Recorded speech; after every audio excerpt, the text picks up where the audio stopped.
예, 안녕하세요. 자, 제2절의 그 등기 신청 정보, 오늘 교재는 114페이지입니다. 자, 이제 우리가 이제 신청서를 이제, 쓰는 것도 문제인데요. 자, 이제 우리가, 등기 신청은 이제 우리가, 좀 이제, 어떤 매매를 했을 때, 예를 들면요, 매매 계약을 하고요. 그 다음에, 이제 등기를 하는 장면이란 말이에요. 그러면 이제, 예컨대 매도인 매수인이 권리자가 돼서 의무자가 돼서 이제, 지금 등기 신청서라는 것을 작성합니다. 그리고 여기다 이제, 여기에 각종, 등기 신청에 필요한 서류죠. 필요한 서류라고 하는데 이제 우리가 이제 이런 등기 신청서에 써 있는 이 등기 신청서에 어떤 걸 씁니까에 대한 것이 이제 우리가 신청 정보 얘기예요. 신청 정보 얘기입니다. 그리고 여기에는 또 어떤 서류가 필요합니까? 예컨대 뭐 예를 들면 등기무자의 이제 권리증이라든지 또 인감증명서라든지 예컨대 뭐 A가 B한테 판다 그러면 이제 요 의무자죠, 의무자의 그다음에 또 그리고 이제 주민등록 초본이라든지 또 그리고 이제 각종 대장 건축물 대장이라든지 이런 등본 같은 거 뭐 이런 확정 서류가 있는데 이제 오늘은 이제 우리가 이 신청 정보에 대한 것들을 배웁니다. 그래서 그리고 이제 그다음에 여기 이제 필요한 서류란 말은 우리는 첨부 정보다. 그죠? 그런 내용, 정보다 말을 쓰는 것이죠. 그래서 과거에는 뭐 신청 서류, 첨부 서류 했던 말을 지금은 신청 정보, 첨부 정보란 말을 쓴다 정도 아시면 되겠습니다. 자, 그래서 이제 우리가, 다시 교재 돌아왔습니다. 114페이지에 보시면, 등기 신청은 법령에 정한 그 신청 정보와 첨부 정보를 등기소에 제공하는 행위겠고요. 신청서는 이제 보통 이제 A4 양지로 써서 내는 것이고요. 요즘은 이제 인터넷 등기소에 접속을 하게 되죠. 그래서 대법원에 이제 인터넷 등기소에 접속을 해서 거기 이제 인터넷에 떠 있는 그 양식 이폼이라고 하는데요. 그 양식에 채워서 내게 되었습니다. 다음 페이지 보시면 따라서 이제 신청서는 이제 기재에 대해서는 이제 일정한 요건이 있는데요. 다만 이제 그 신청서를 다 쓰고 난 다음에 뭡니까? 그 3번처럼 신청이 이제 기명날엔 이름과 도장을 찍거나 또는 이제 어떤 경우는 이제 서명 사인으로도 가능하겠죠. 그리고 이제 4번에 이제 신청서가 2장, 3장 넘어갔을 때는 그 사이에 여러 장일 때는 그 사이사이에 이제 도장을 찍어서 간인을 찍게 되겠습니다. 다만 이제 거기 그 4번에 여러 명 언더라인 친 거 보시면 여러 명이 그 작성한 서류일 때는 예컨대 간인을 찍게 되는데 예외로 이제 거기 보시면 이제 상속분할 협의서 같은 거 쓸 때는 이제 역시 인감도장으로 찍게 됩니다. 그리고 이제 그 바로 위에 보시면 이제 양가로 2번에 그 언더라인 보시면 이제 신청이 다수일 때는 이제 어떤 걸 고칠 때 그 정정을 한 경우가 있는데요. 이제 예컨대 어떤 걸 정정할 때는요. 이렇게 A, B 두 사람 다 전부 다에 정정했다는 도장을 이제 찍게 되겠죠. 그 이유는 뭐냐면 이제 각종 이제 위조라든지 변조를 막기 위한 것이고요. 그다음에 이제 신청서에다가 이제 어떻게 써야 됩니까라는 것이 이제 그 박스에 있는 등기법 41조의 신청서의 기재 사항입니다. 그래서 보시면 이제 1항에 신청서에는 신청인이 기명 날인 또는 서명하고요. 다만 이제 어떤 경우에는 이제 일부를 거기 있는 사항 1호부터 쭉 나왔던 걸 그걸 이제 일부를 생략할 수 있고요. 주로 이제 1번, 2번은 표시죠. 그래서 어떤 물건의 소재, 지번 몇 번지에 있는 몇 동에 있는 것이다. 또 지목 면적이 있겠고요. 또 3번에 신청 이제 여기서 신청인은 매도인 매수인의 이름, 이름, 주소 같은 거, 법인 같은 경우는 명칭 쓸 것이고요. 그 다음에 이제 4번에 대리인이 있을 때는 대리인의 성명과 주소 쓰는 것이고요. 5번에 등기 원인과 날짜라는 것은 이제 매매라면요, 매매 계약한 날을 쓰게 되겠죠. 그 다음에 이제 등기 목적, 6호에 등기 목적은 이제 등기가 소유권 이전인지, 뭐 저당권 설정인지, 전세권 설정인지, 뭐 이런 등기의 목적을 쓰게 되고, 7번에 등기소는 이제 그 물건이 있는 관할 등기소를 이제 표시하는 것이고요. 따라서 이제 등기 신청한 날짜를 쓰는 것이고요. 9호는 이제 9호에 보면요, 우리가 이제 매매에 관한 그 거래 계약서에 대해서 그 등기 원인 증명서라고 하는데, 이 매매로 인한 그 계약서에 의해서 소유권 이전 등기 신청할 때는 우리가 40조이라는 구호라면 이제 뭐냐면 매매 같은 경우는요, 실거래가액을 이제 신고하지 않습니까? 그래서 그 실거래가액이 얼마인지를 신청서에 쓰게 되겠습니다. 그래서 거래가액도 필수 기재사항이죠. 그리고 이제 2항에 특히 권리자, 이 경우에 이제 A가 B한테 팔았다 하면 이제 이 A라는 사람은 의무자고, B는 이제 권리자가 되겠죠. 매수인이. 그러면 이제 이 권리자의 주민번호라든지 그것도 쓰게 되겠습니다. 그래서, 거기 이제 2항에 권리자의 주민번호를 쓰게 되는 것이고요. 권리자가 이제 주민번호가 없는 경우가 있죠. 예컨대 뭐 외국인이라든지 또는 뭐 법인 사단이라든지 그럴 경우에는 부동산 등기등록번호를 받아서 그 번호를 쓰면 되겠습니다.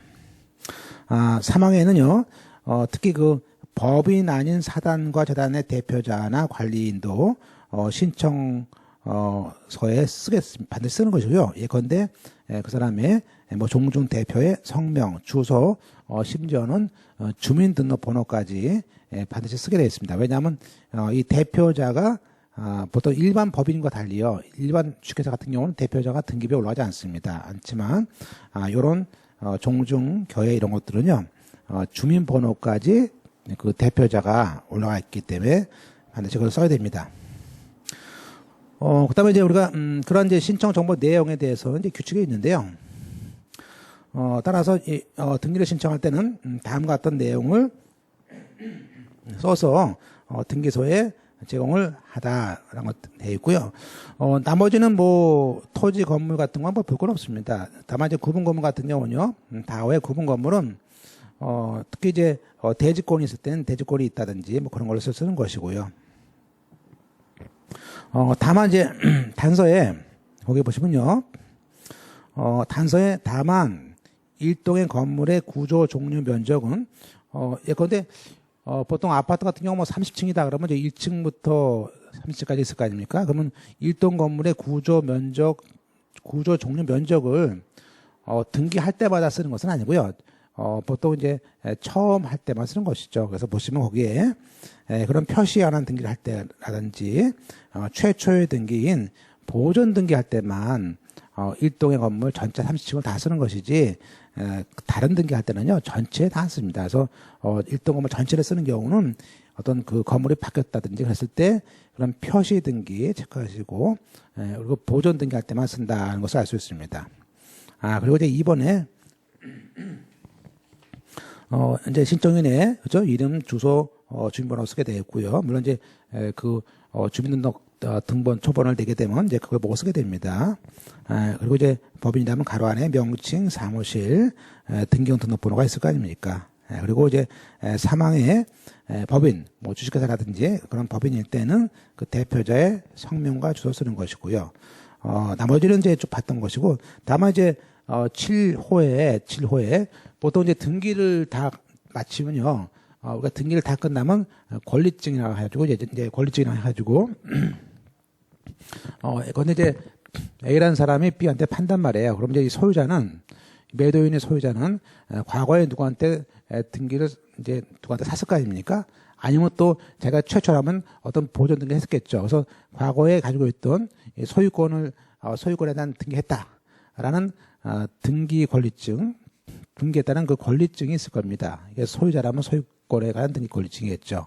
근데 이제 이런 걸 이제 요즘에는 등기를 다 완료했다라는 등기를 다 완료해서 주는 거다 해가지고 등기필. 자, 등기필이란 말은 이제 등기를 다 필했다 해서 이것도 이제 과거에는 등기필증 했던 것을요, 지금은 이제 정보화 시대에 맞이해가지고요, 이것을 등기 필 정보다라는 말을 합니다. 그래서 우리가 실제는 이제 옛날에 권리증, 등기필증, 근데 지금은 등기필 정보를 가지고 있겠죠. 따라서 그러면 이 사람은 A는 B에게 등기필 정보를 가져와서 주면은 요 등기필증 첫 페이지에 있는 라벨이 있습니다. 그 라벨을 띄면 그 비밀번호를 갖다가 이제 써 있거든요. 이제 그런 것이 이제 등기필 정보죠. 따라서 여기 보시면 7호 사유에 보시면요. 그 이제 공동 신청을 할 때는 아까처럼 이제 그 등기 의무자 것이 필요할 것이고요.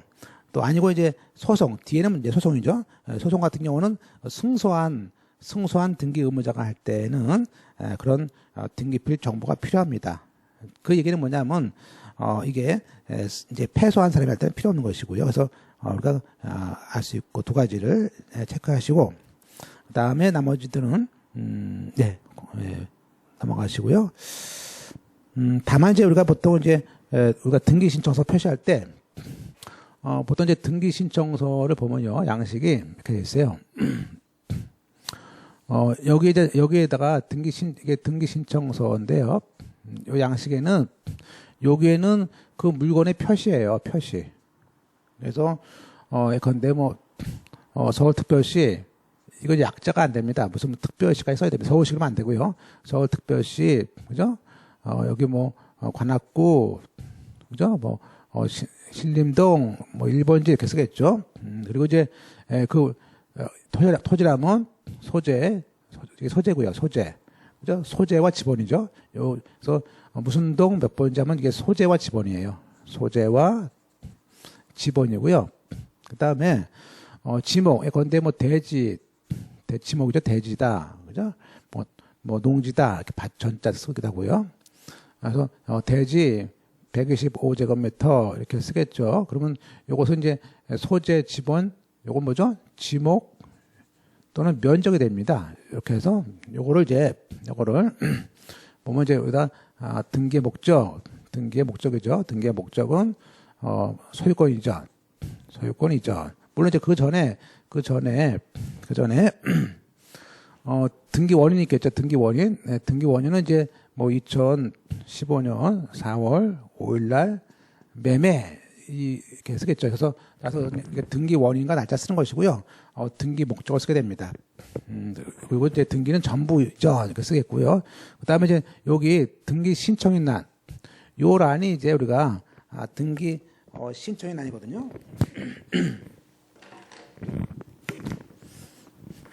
따라서 여기 등기 신청인 예컨대 A라는 사람, 예컨대 요건 이제 등기 의무자란이 있고요. 그다음에 바로 밑에 등기 권리자란이 있어요. 그래서 이 사람의 A라는 사람의 그죠? 성명 김땡땡, 그죠? 그다음에 주소까지 쓰게 되고요. 여기도 똑같이 권리자란에 여기다가 누구죠? B죠? B 사람의 박땡땡 주소 이렇게 써서 그러니까 표시에 대한 거, 원인, 목적, 등기 신청이나까지 썼죠. 그다음에 이제 이게 본인이 그다음에는 이게 이제 대리인이다 그러면 이제 대리인의 위임장을 내서 이제 내는 것이죠. 예. 자, 그래서 이제 우리가 따라서 이제 교재 밑에 들어가 보시면 이제 116페이지인가요? 토지 소재 중에서 그 행정구역을 표시할 때 보통 번지란 말을 쓰거든요. 그런데 여기서 그냥 번지 해가지고 1번지 이렇게 쓰는데 이때는 번지라는 글자를 쓰지 않습니다. 우리가 한글로 번지 이렇게 쓰지 않아도 아니까. 그래서 거기에는 번지라는 문자를 쓰지는 않습니다. 그리고 이제 2개 이상, 그런데 이제 토지가 2개다 그러면 이제 1번, 2번 이렇게 붙이죠. 3개일 때 붙이고 해서 물건마다 번호를 붙이게 되어 있습니다. 그게 이제 그 얘기고요. 나머지는 이제 넘어가시고 이제 최근에는 그 도로명 조서를 해가지고, 쓰는데, 이제 그건 또 뒤에 보겠습니다. 자, 그 다음에 이제 우리가, 이번에 신청서에 아까, 인적사항으로서, 권리자 의무자를 쓰게 된 것인데, 그때, 성명, 명칭, 주소를 쓴다고 했습니다. 그리고, 다만 이제, 여기에도 역시 번지 생략하는 것이고요. 법인 같은 경우는 이제 그 주식회사, 뭐 대표회사, 누구 이렇게 쓰겠죠. 그리고 이제 외국인 같은 경우는 이제 이름이 이제 헷갈리니까 다시 한번, 외국인의 경우에는 이제, 뭐 미합중국인, 그죠? 이렇게, 국적, 그래서 어느 나라 사람인지 해서, 뭐 일본국인 이런 식으로 해가지고, 국적, 누구라고, 함께 기재를 하게 됐습니다. 그 다음에 이제 우리가 쭉 가서, 또 지분일 때는 이제, 이것도 지분이다. 그러면 내가 이제, A라는 사람이 자기 전부 파는 것이 아니고, 자기 지분 중에서 뭐 5분의 1 중에서 5분의 1. 그러면, 그렇게 지분에 관한 것들을, 기재를 할 수 있고요. 그래서, 권리자가 2명 이상일 때 지분을 기재할 수 있고요. 또 합의일 때는 이제, 뒤에 보지만, 합의라는 말을 씁니다. 다만 이제, 공유라는 것은 이제, 뭐 지분이라는 개념이 있지만, 합의일 때는, 합의란 말 속에는 그 지분이라는 말을 쓸 수 없기 때문에, 지분을 기재를 하지 않으면 됩니다. 그죠? 하지 않습니다. 그 다음에 이제, 등기소의 목적 등을 쓰는 것이고요. 그 다음에, 7번에, 좀 등기필 정보, 우리가 이제, 등기필 정보가 왜 필요하냐라는 얘기는요. 일단은 그 어떤 이제 등기 의무자 본인 확인을 위해서 등기필 정보를 이제 가져라는 얘기겠죠. 그래서 한마디로 등기의 진정성을 가져오기 위해서 아무래도 등기 권리증을 가진 사람이 본인일 가능성이 맞지 않겠습니까? 그래서 그런 확인 증명으로서 그 등기의 진정성 담보를 위해서 그런 권리증이 필요합니다. 따라서 이건 이제 이게 따라서 권리증이라는 말을 쓰는 것처럼 우리가 어떤 표시 이렇게 뭐 소재, 지번 면적 이렇게 표시만 바꿔는 등기할 때는요 별도로 권리증이라는 말을 쓰지 않습니다. 그래서 그때는 또 권리증을 제공할 필요가 없습니다. 그래서 거기 보시면 표시 같은 거 할 때는 등기별 정보를 제공할 필요가 없다고 되어 있습니다. 그러면 이제 간혹가다 이제 우리가 매매 같은 거 할 때는요 내가 권리증 등기필증이 없습니다. 불주했습니다. 또 너무 오래돼가지고 없어졌습니다. 찾을 수가 없습니다. 그런 말을 하는 경우가 있습니다. 그래서 그런 경우에 대한 대처 방법으로서는 다음 같은 것이 있습니다. 그래서 그저 보시면 이제 등기필증이라든지 등기필 통지서가 이제 몇일 됐을 때라고 되어 있는데요. 우리 법에서 이제 51조라고 되어 있습니다. 일단 이제 결론적으로 말씀드리면요.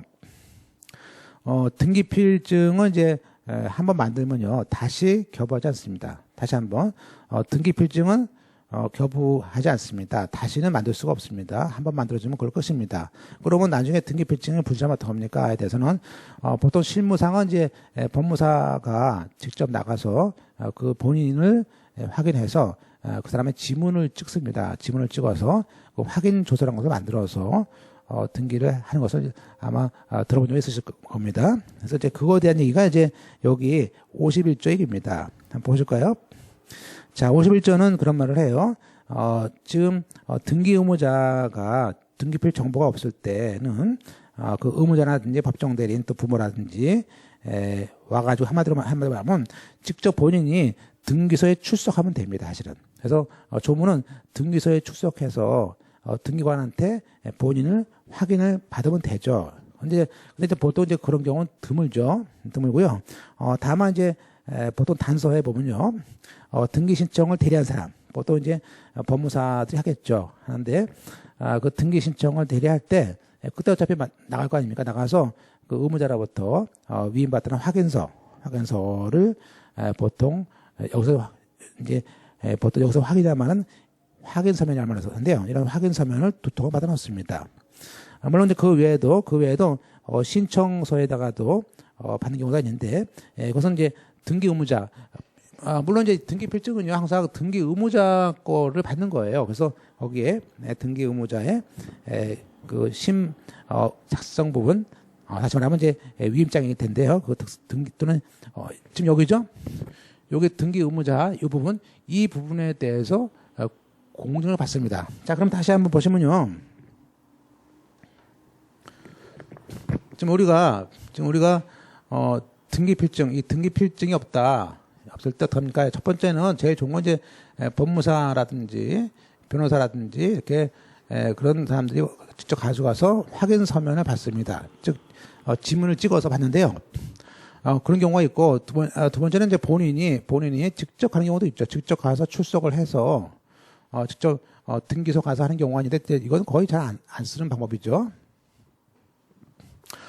세 번째는 공증을 받는 경우가 있습니다. 공증을. 근데 이제 그 공증을 어떻게 받느냐? 즉 공증 사무실 가서 받는 경우도 있거든요. 그때는 어떻게 하냐면 이 등기 신청서에 있는 이 부분, 그 등기 의무자가 작성한 여기다가 받는 거예요. 따라서 또 대리인하면 똑같이 대리인하면 여기 등기 의무자 부분. 그래서 우리가 등기 의무자 부분에 대해서 거기다가 공증 사무실 가서 공증 받는다 해서 예컨대 보통 이제 등기 필증이 없는 경우에는 이렇게 확인 서면 또는 등기소 가서 이제 요 등기소 가서 직접 하는 것을 우리가 뭡니까? 등기소 가서 직접 등기관한테 신분증 내고 본인이 내가 이게 등기 매도인이다, 내가 등기무자다 이런 것인데 이때 본인이 직접 봐서 받는 것을 우리는 뭐라고 합니까? 이것을 우리는 확인 조서라고 그래요. 조서.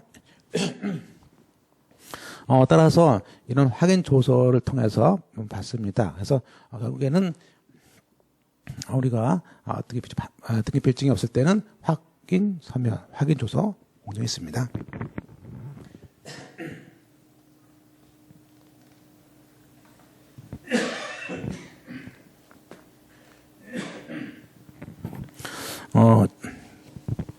자, 그리고 이제 교재 들어왔습니다. 규칙 111조죠. 주로 이제 신분증을 가서 이제 받는 경우인데요. 보통 이제 외국인 같은 경우는 거기에 외국인 등록증이라든지 국내 거소 신고증 같은 거들도 되는 거 알 수 있고요. 예. 이렇게 보시고 나머지들은 이항은 이제 법무사 같은 사람들이 하는 그 확인 정보를 말하고 있습니다. 박스에 보듯이 등기 필증은 이제 더 이상 재기업을 하지 않는다 정도를 반드시 알아놓으시고요. 자, 그다음에 이제 다음 페이지에 그다음에 이제 위임장에 대해서는 다음에 또 말씀드리죠. 8번에 거래 신고 필증을 이제 보통 중개사무소에서 거래 신고를 한 것이 있으면 이제 그거 보고서 그 거래 가액을 신청서에 써 놓습니다. 고요. 그 다음에 나머지는 이제 10번에 취득세 같은 거 세금도 끊어야겠죠. 그리고 이제 과세 시가 표준이 나와서 이제 국민주택 채권을 사거든요. 그때 시가 표준에 그것도 써놓는 것이고요. 그 다음에 이제 신청 수수료는 이제 15,000원서부터 이렇게 수수료를 내는 것이고요. 그 밖에 이제 반드시 기재되는 것은 아니지만요. 어떤 계약서에 있는 것들을 쓰는 경우가 있습니다. 그걸 이제 우리는 임의적 사항이다 또는 임의적 정보다라고 하고 있는데요. 우리가 등기 신청서에 모든 걸 다 쓰는 것은 아니고요. 다음 같은 것들이 있습니다. 예컨대 보시면 권리 소멸 약정이라든지 공유물 분할 약정이라든지 또 예컨대 지나권처럼 권리의 존속 기간, 지료, 또 변제기 이런 것들을 이제 그 등기법에 따라서 쓰게 되는 것이 있는데요. 이건 이제 강론 가서 또 이제 자세히 볼 것입니다. 그리고 이제 3번에 그 신청 정보의 제공 방법 돼 있죠. 자, 일단은 우리가 그 한 개 부동산마다 등기를 한 개를 신청하는 그 일건 일 신청주의가 맞겠죠. 그래서 하나의 부동산에는 이게 하나의 부동산마다 신청서 한 개, 두 개면 두 개 이렇게 그런 얘기겠죠. 그래서 그것이 이제 일건 일 신청주의다 알 수 있겠고요. 다만 예외로 일괄 신청하는 경우가 있겠습니다. 그래서 예컨대 여러 개일 때 한 장에 쓸 수 있지 않냐 그 얘기했죠. 그래서 그 일괄 신청주의는 이제 우리가 법률에 25조가 있습니다. 볼까요? 등기 신청은 한 건당 한 개 부동산에 관한 신청 정보를 제공하는 방법으로 해야 됩니다. 다만 이제 등기 목적과 원인이 같거나, 그러니까 보통 이제 똑같은 소유권이다 또는 매매다 그러면요, 뭐 1번, 2번, 3번 건물을 다 팔 수 있죠. 그래서 하나를 할 수 있습니다. 그래서 그렇게 또 같은 관할일 이 때는요, 여러 개의 부동산에 대해서 일괄적으로 할 수 있습니다. 이걸 우리는 일괄 신청입니다. 그런데 여기에 토지라면요, 1번, 2번, 3번 토지를 한 장에 쓰죠. 그래서 이렇게 쓰는 것을 우리는 일괄 신청주라고 합니다. 자, 이제 그리고 이제 우리가 동시에 신청하는 경우, 이제 이거는 뭐냐면 이제 신청서 자체가 2장, 3장일 때, 그럴 때, 그런데 이제 보통은 이제 어떤 경우일까요? 통상은 우리가 보통 A하고 B가 매매를 합니다. 매매를 하면서 이런 경우가 있겠죠. 매매를 하면서 대출을 갖다가 이제 받습니다. B가. 그러면 이제 매매를 목적으로 하는 소유권 이전 등기라는 걸 하게 됩니다. 소유권 이전 등기. 그리고 또 이제 동시에 같은 날 보통 중개사무소 모여가지고 그날 잔금일 날 그때 뭐 합니까?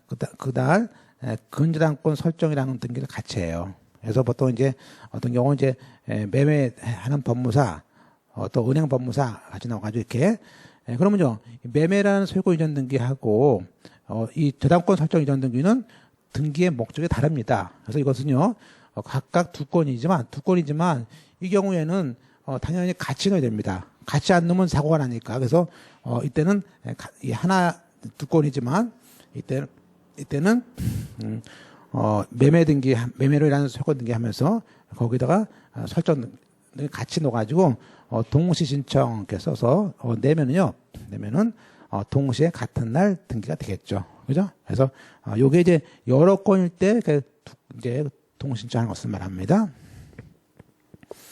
따라서 거기에 120페이지 보고 있죠? 같은 나번입니다. 같은 등기소에 여러 건의 등기 신청을 할 때, 물론 이제 소유권 등기의 서류에 들어간 것들을 또 이렇게 설정 등기에 쓸 때도 같이 원용할 수도 있거든요. 그래서 먼저 접수된 그 신청서에만 쓰고 나머지는 뭐 원용합니다 해서 똑같은 서류를 똑같이 낼 필요는 없지 않겠습니까? 그런 것이 이제 동신청과 원용 얘기입니다.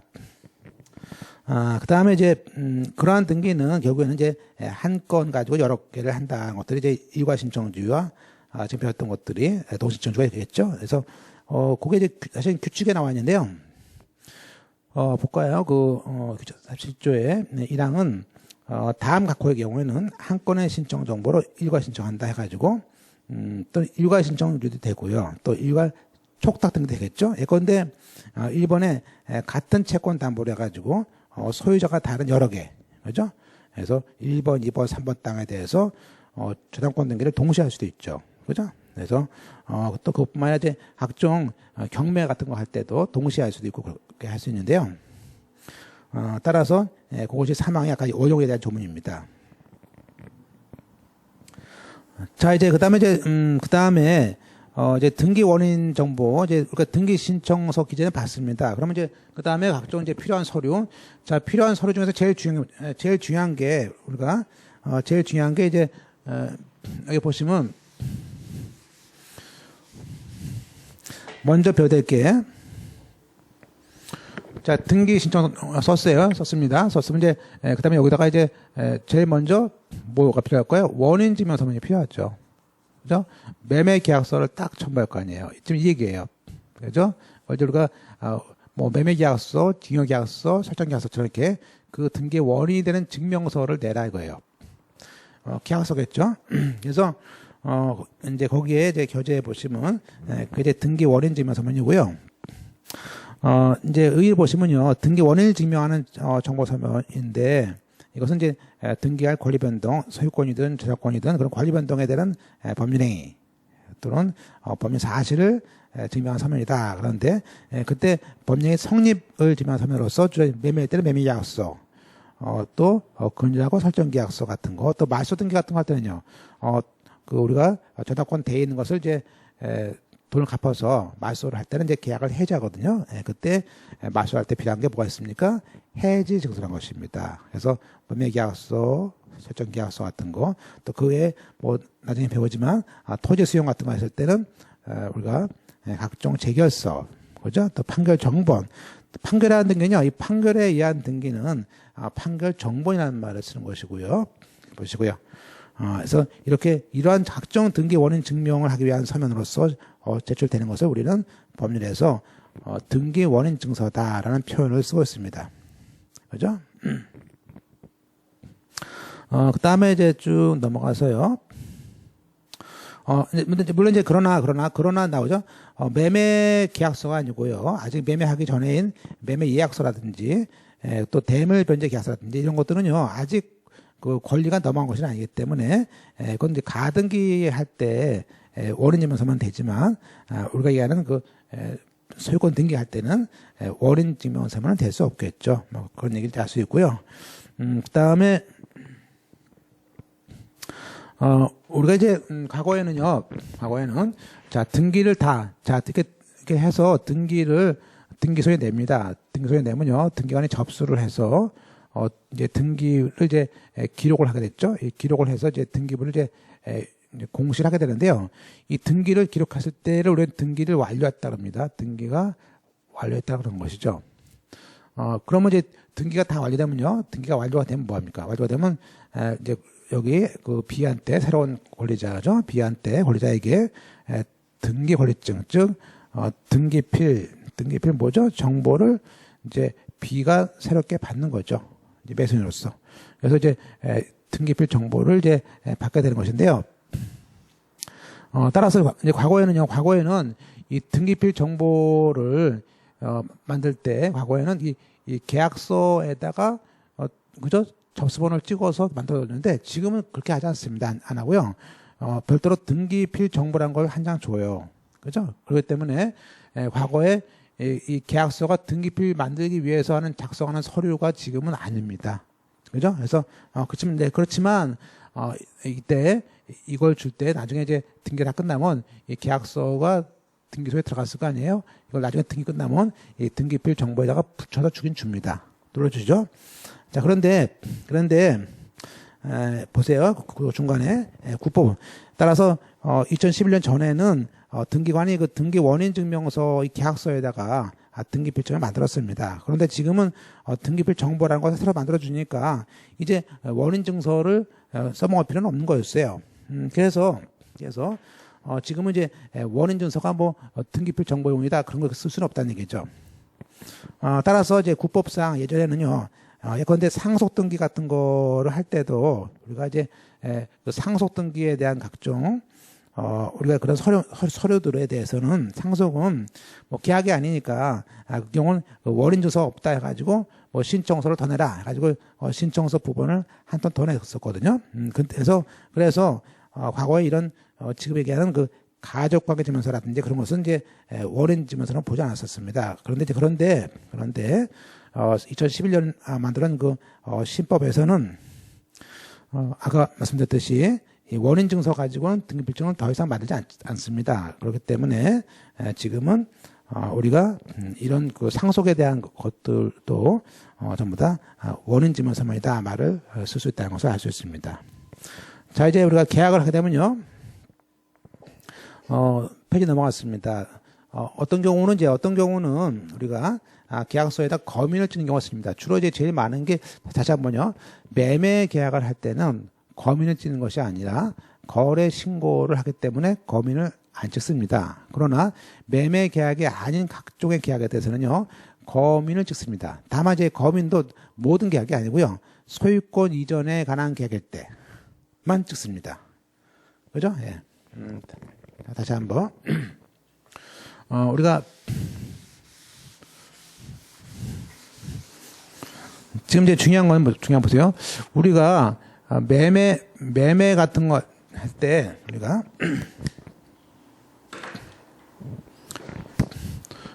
이제 매매 계약 같은 거 할 때는 2008년부터 우리가 거래 신고를 했어요. 그래서 이 거래 신고 필증하고 이 거래 금액을 쓰면 되거든요. 그런데 매매가 아닌 주로 이제 증여겠죠. 제일 많은 게 증여예요, 우리가. 근데 이 매매가 아닌 것에 대해서는요.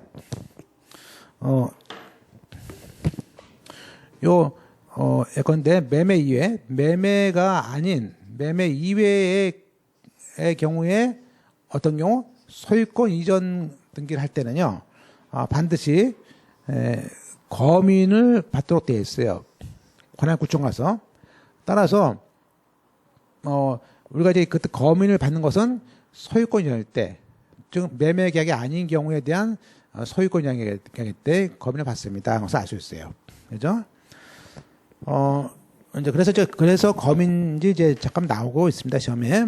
그래서 중요한 것은 판결문을 받은 경우에도요, 판결 정본에다가 반드시 검인을 받는다는 것을 주의해 보시고요. 그 언더라인 빈 것처럼 계약서의 원본, 판결서, 뭐 조정조서 같은 것도 그런 판결서에도 그런 경우에도 반드시 검인을 받는구나. 그 근거 법률은 부동산 등기 특별조치법 3조구나 정도를 이해하시면 되겠습니다. 그죠? 자, 그래서 이제 우리가 뭐 시험에서는요, 사실은 검인을 받는 경우하고 안 받는 경우를 기억하시면 되는데요. 일단은 우리가 거기에 검인을 받는 경우는 우리가 거기에 보세요. 매매 계약서라고 매매돼 있죠? 그 매매는 그 앞에 좀 빠진 거죠. 그래서 매매 이외라고 쓰세요. 매매 이외. 매매 외 표현을. 틀린 표현이죠. 그래서 그다음 매매 동그라미 치시고 매매에다가는 뭐라고 써야 돼요? 이건 거래 신고를 한다 써놓으시고요. 매매 이외에 각종 교환, 증여, 명의신탁 계약 해지 이런 거일 때, 뭐 공유물 분할 계약서, 특히 잘 나오는 거 신탁 계약서. 이거 신탁 계약할 때도 반드시 검인 받습니다. 그런 것들을 아시면 되겠고요. 또 중요한 것은 이제 여기서는 계약일 때 하는 것이니까요. 예약일 때는 필요 없습니다. 그래서 우리가 가등기 할 때는 검인이 필요 없습니다. 언제요? 본등기 할 때 필요합니다. 그래서 보시면 거기 3번에 펼치시고 본등기, 가등기 할 때 필요 없고요. 가등기는 본등기 할 때 필요하다. 그래서 이제 보통 이제 애울 때도 본검 이렇게 오시면 돼요. 그래서 본등기 할 때 검인이다 알 수 있고요. 그리고 이제 요즘에 많은 뭐 이혼할 때 우리가 보통 이제 협의 이혼 같은 거 할 때 많이 쓰게 되는데요. 부부간에 협의 이혼 하게 되면 각자 과거에 그 부부가 했던 재산에 대해서 이제 재산 분할을 하게 되는데 그때 재산 분할 계약서가 있거든요. 그것은 이제 매매가 아니기 때문에 거기 재산 분할 계약서 같은 거에다가도 검인을 받습니다. 그래서 거기에 왼쪽 칸에 있는 것들을 주의해 보시고요. 나머지는 계약이 아닌 것들이 계약이 아닐 때는요. 우리가 상속은 사망한 거 아니에요? 그 계약입니까? 그래서 상속 같은 경우 때는 검인을 받지 않습니다. 그래서 오른쪽에 잘 보셔야 되는데 뭐 상속, 수용, 경매, 취득시효 이런 거일 때는 검인을 받지 않고요. 제일 잘 나오는 게 뭐가 있을까요? 가등기. 가등기 할 때는 검인 안 받고 본검이죠. 본등기 할 때 검인을 받는다고 있고요. 그리고 이제 계약자가 국가일 때도 필요 없습니다. 검인이. 그리고 또 중요한 것은 이제 우리가 6번과 7번과 8번을 묶으시고요. 각종 토지거래 허가 아까 봤듯이 매매 같은 거래 신고했을 때 이런 경우는 검인을 받지 않습니다. 왜? 이미 토지거래 허가 받았을 때 검인을 받은 걸 보고요. 또 거래 신고했을 때도 받은 걸로 보거든요. 그래서 각종 신고 같은 거 했을 때 필요 없다는 것을 알 수 있겠습니다. 자, 그 다음에 이제 우리가 자, 오른쪽에 보시면 이제 지금 113페이지에 보시면 지위전 분양권 같은 것을 넘기는 계약 같은 것들을 얘기하고 있는데 그런 경우에도 검인을 받습니까? 그런데 검인을 우리가 매매가 아닌 경우에는요, 다 검인을 받습니다. 그래서 보시면 거기에 박스에 그림에 보듯이 소유권 이전이 있고 다시 또 제삼자한테 지위전을 했습니다. 분양 계약 넘겼죠? 그러면 요때 양쪽 계약서에 처음에 했던 소유권 이전 계약서하고 지위전 계약서에 검인을 받아서 양쪽 다 검인 받는 것이죠. 물론 이제 이 둘 다 매매가 아니라는 것을 전제를 하는 겁니다. 그죠? 그래서 물론 이제 보시고요. 그러면 이제 그때 그 계약서의 검인 조차는 주로 이제 검인은 우리가 이제, 신청 절차 보실 거예요. 검인 신청은 이제 계약을 한 다음에 당연히 등기 신청 전에 받는 거예요. 받는 것이고, 따라서, 우리가 각종 이제 분양 같은 거라든지 그런 것이 있다면, 어떤 등기 전에, 소유권 등기, 보존 등기 전에, 분양 계약서에다가 검인을 신청을 합니다. 검인 신청은 본인 대리인 다 될 수 있지만, 주로 이제 중개업자고요. 또 법무사까지 이렇게 끼는 것을 알 수 있어요. 그리고 이제 채권자 대위할 때도 채권자가 대신 받는 것이고요. 어떤 그 판결에 의한 경우도 검인을 받는 것을 알 수 있습니다.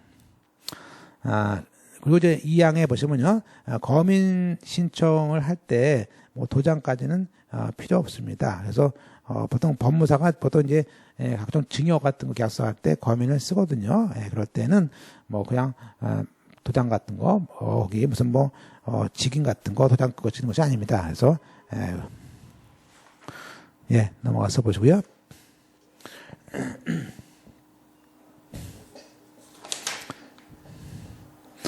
다만 이제 법무사가 계약서를 작성을 이제 대행을 보통 해줄 거 아니에요. 중에서 이제 그럴 때만 계약서 말미에다가 직인을 찍어라는 것들이 있습니다. 그 다음에 이제 실제는 이제 법무사가 작성만 대신 해주고 거기다 뭐 란을 만들지 않고요. 보통 직인 같은 거 찍지는 않습니다. 그 다음에 이제 검인은 이제 그 물건에 소재되어 있는 시구 읍면 동장, 시구 읍면 동에서 받는 것이고요. 그리고 이제 거기서 각종 소유권 이전 등기할 때 검인이 필요한 것이니까 지금 이제 각종 그 서류에 대한 그 언더라인 보듯이 원인 그 형식적 요건, 그죠? 뭐 그런 것들만 있으면 되는 것이지 별도로 그죠? 심사는 엄격히 하지 않고 있습니다. 그래서 따라서 2번처럼 뭐 실제 매매를 했는지 아닌지 그런 거를 자료를 뭐 요구하거나 그런 것이 없다는 이유로 거부권은 행사할 수 없습니다. 똑같이 마찬가지로 3번도 등기 원인이 다른 거 아니냐. 한마디로 이제 야 이건 보통 매매 뭐 형제끼리인데 형제끼리 했으면 이거 그죠? 이건 뭐 다른 거 아니냐 이렇게 할 수 있는데 그런 거 가지고도 그 거부할 수 없다는 것이 있고요. 특히 이제 4번에 판결에 의해서도 판결 정보만 가져가면 하는 것이지 뭐 확정 증명 가져와라 그런 것들이 없습니다. 그래서 뭐 확정 증명 없다고 검인을 거부할 수 없다 것들이 있기 때문에 일단 계약서 원본이라든지 판결 정보를 가져가면 대부분 뭐 무난하게 검인을 받습니다. 자, 그 다음에 이제 중요한 것으로서 이제 우리가 등기 원인, 등기 계약서, 즉 등기 원인에 각종 그 허가서, 주로 이제 관청 같은 것들이죠. 주로 이제 두 가지인데요. 각종 이제 뭐 농지 같은 걸 때 농지증 받는 경우, 그 다음에 토지거래 허가지역일 때라든지 그런 것들을 말합니다. 그래서 그런 각종 허가서를 받았을 때 허가서를 내야 되지 않겠냐, 이제 그 얘기인데요. 그것은 이제 우리가 다음 페이지에 좀 잠깐 보시면 125페이지 보시면 등기 원인에 대해서 몇 가지 허가나 동의받는 경우가 있는데 이제 대략적 봤을 때는 보시면 농지다 그러면 이제 그 지역의 농지라면요 그 농지 취득 자격증명서를 갖다 받아가지고 가야 되겠죠 미리 등기할 때. 다만 이제 이게 농지 자격증이 없는 거래 이것이 무효입니까에 대해서는 우리 판례는 농지 거래가 없는 것 자체는 무효가 아니다라고 즉 농지증을 받지 않고 일단 계약서를 먼저 쓰지 않습니까? 그 상태에서 농지증 받지 않았으니까 무효냐 그런 얘기인데요. 일단 매매 계약서 쓸 때 자체는 농지증이 필요 없죠. 그래서 그것이 없다고 무효라고 볼 수는 않습니다. 다만 이제 토지거래 허가 같은 경우는 이제 시군 구청장한테 허가받는데 이거는 일단은 허가 시까지는 무효라고 보습니다. 즉 유동적 무효라고 하죠. 그래서 허가 시까지는 무효였다가 나중에 허가 받으면 그때 가서 유효되니까 유동적 무효다 말을 쓰고 있습니다. 어떤 이제 이런 농지라든지 토지거래 허가 같은 경우는요 소유권 이전 등기를 하는 사람은 반드시 관청의 허가서를 받아야 됩니다. 그 밖에 뒤에 배우지만 이제 학교, 산업학교 같은 경우 허가받지 못했을 때 이런 건 이제 공적 기관에 대한 허가 못 받았을 때는 대부분 무효가 많고요. 그리고 이제 지금은 이제 거기 미성년자라든지 지금 이거 한정치산자가 없어졌죠. 그래서 지금은 이제 우리가 성년 후견인이 되고요. 지금 써놓은 보시면 지금은 뭐 피성년 후견인 이렇게 하셔야겠죠. 피성년 후견인, 그죠? 이렇게 또 나중에 제가 전용해드리겠지만 지금은 그 한정지사하고 금지사는 없어졌습니다. 그래서 뭐 피성년 후견인, 뭐 또 하나 피한정 후견인 이렇게 써놓으세요. 피한정 후견인. 그래서 피한정 후견인, 또 피성년 후견인 이렇게 이제 써놓으시고요. 그런 경우가 있겠죠. 다시 한번 피한정, 피성년 이렇게 표현을 쓸 수 있고요. 그 다음에 이제 뭐 각종 상속 분할 등기할 때 이것도 이제 뒤에 배웁니다. 그래서 뭐 이제 그 미성년자가 있다든지 자녀가 그럴 때 이제 특별 대리인이 필요하고요. 또 이제 우리가 민법상 임차권 양도전대 같은 거 할 때도 임대인 동의가 필요하죠. 단연권으로서 필요합니다. 자, 그래서 일단은 그런 것들 이제 허가가 되는 건 무효인 경우, 취소인 경우가 있고요.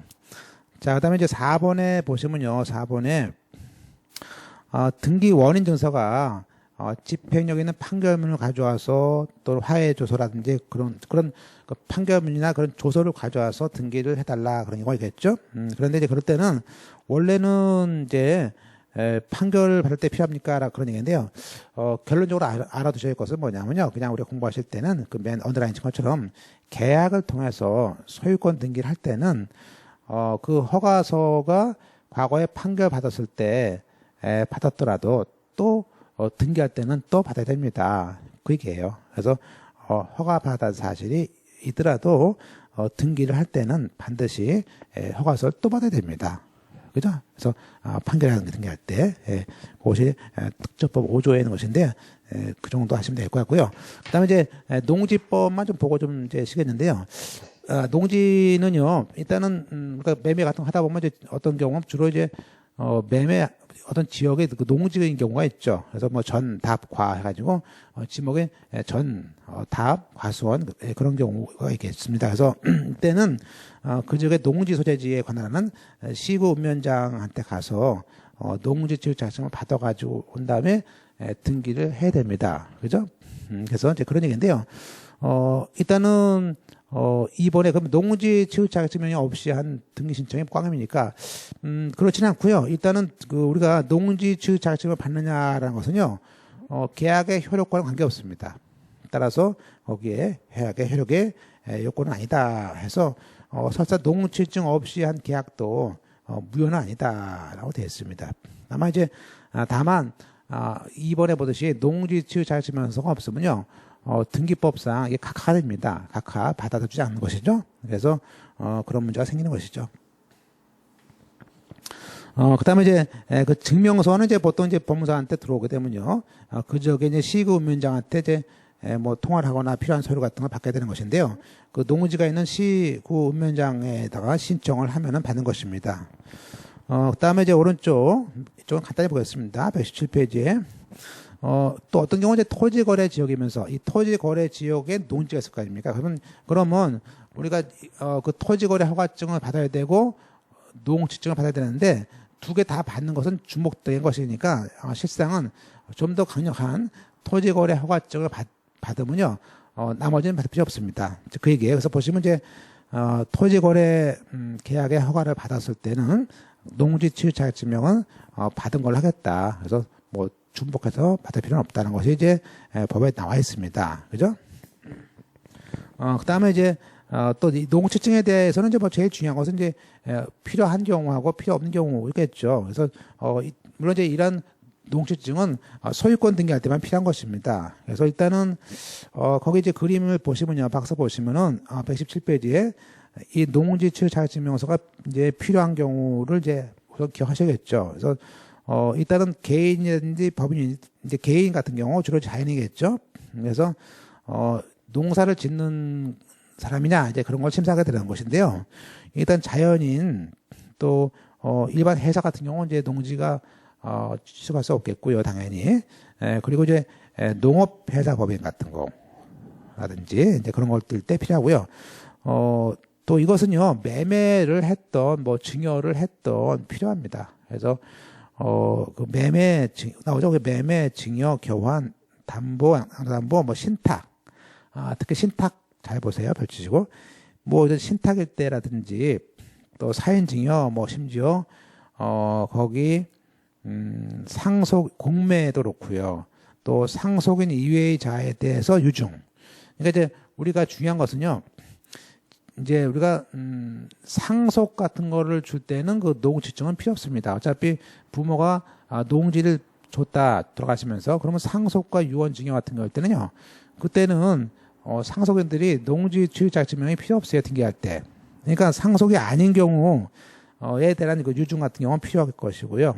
그래서 필요한 것이고 그밖에 이제 2번은 우리가 이제 이 농지에 대한 것은 아주 엄격하거든요.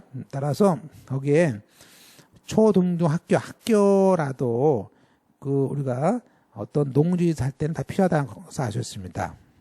그리고 이제 3번, 물론 이제 국가일 땐 필요 없지만, 3번은 국가로부터 농지를 할 때, 또는 지방자치단체로부터 농지를 사는 거죠. 그걸 취득할 때는 반드시 필요한 것입니다.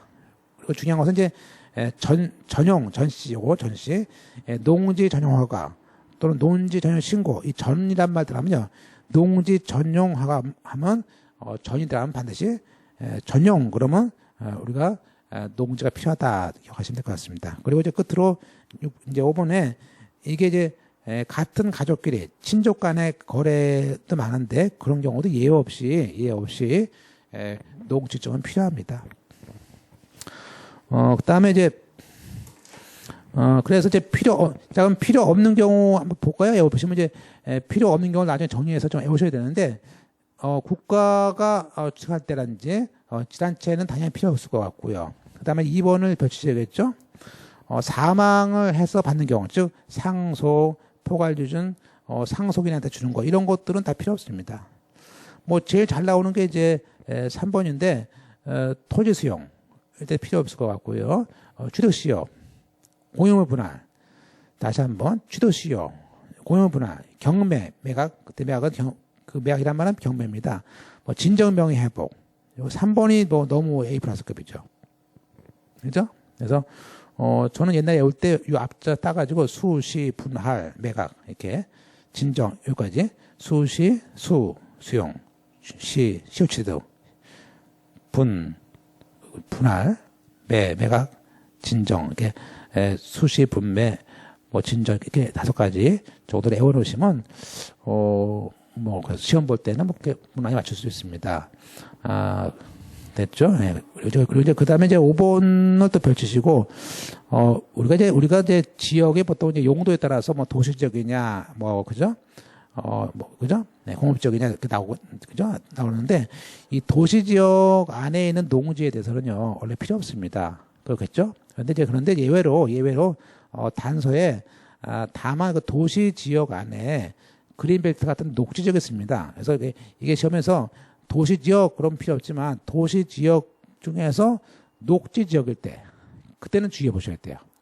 그런데 그 녹지에서 도시계획 사업에 필요한 농지, 도시계획 사업에 필요한 농지, 즉 도시계획에 들어있는 장래 지금은 농지, 그러니까 다시 말하면 그린벨트 안에 있는 지금은 농지지만 앞으로 몇 년 있으면 도시계획으로 농지를 안 쓸 거야. 그렇게 도시계획에 들어있을 때는 농지가 취득증이 필요 없겠죠. 그래서 다시 한번 녹지지역 안에 있는 경우에는 도시계획 사업에 필요했을 때는 농지증이 필요 없고요. 그 외에는 필요합니다. 자, 이 전시라는 게 중요한데, 아까 전용신고, 이 농지 전용 허가, 이 농지 전용 허가는요, 이 허가란 말이 이 농전 허가일 때는 필요했는데요. 농전 협의일 때, 농지 전용 협의일 때는 또 이게 필요 없어요. 그래서, 이때 협의라는 것은 이제 각 부처 장관끼리 이제 하는 것이기 때문에 필요 없다고 할 수 있겠고요. 나머지는 이제, 그렇게, 것들은 없습니다. 그래서, 11번에, 아까 봤듯이 토지거래 허가를 받으면요, 농지증 받을 필요 없습니다. 그죠? 예. 자, 그래서, 우리가 이제, 알 수 있었는데, 그 예규 하나 보고, 제가 이제, 좀 쉬겠습니다. 일단 이제 오른쪽에 그 2011년, 농지 소유권에 대한 얘기가 있었습니다. 그래서, 매번 조금씩 들어가는 것인데, 지금까지 지금 배웠던 걸, 거기다 다 들어있습니다. 그래서 쭉 보시고요. 그래서, 130페이지 보시면은, 3번에 농지증이 필요 없는 거. 다 이제 아까 박스에서 뭐 하는 거예요. 뭐 하는 거고요. 그래서, 나번이 다시 중요해서, 필요 없는 경우 중에서 가번, 나번이 너무 중요해서 제가 수시분할 그렇게 외웠던 것이고요. 그 다음에, 오른쪽에 바번 봤었고요. 그리고, 다시 페이지 넘어가서 132까지 넘어가 보세요. 자, 132페이지에 뭐가 있냐면요. 이게 우리가 그 종중에 대한 농지가 있어요. 이제 종중 땅. 그러면 이제 과거에 종중 땅에 뭐 이거 이제 산소가 있고 그런데 이런 농지에 대해서 종중은 살 수 있는 거 아니냐. 그런데 그렇게 되면 또 문제가 있어요. 왜냐하면 농지 같은 경우는요.